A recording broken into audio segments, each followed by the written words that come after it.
So the place of prayer is the place of direction. This is why we cannot afford to play with our prayer altar. Because to play with the prayer altar is to be misdirected in the adventure of life.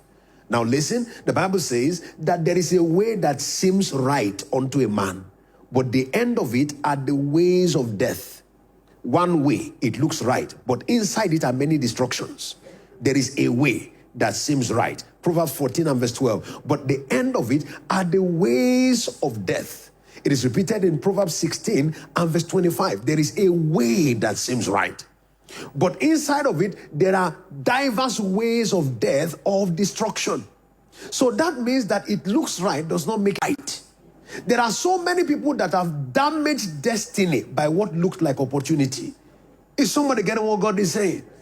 So we have to come to realize and to recognize that when it comes to our adventure in life, we are not to live by calculation. We are not to live by assumptions. We are not to live by permutations. We are to live by direction. And to gain access to direction, we have a responsibility to engage on the altar of prayer. Those who don't ask God questions don't qualify for answers.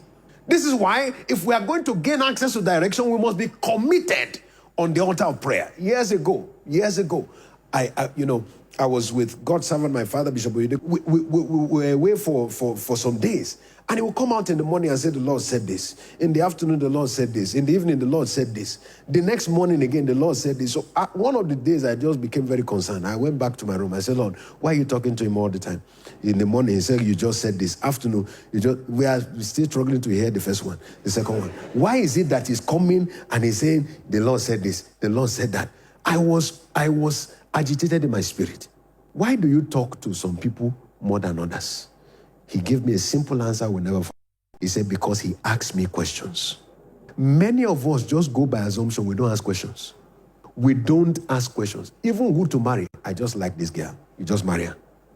You forgot to ask God a question.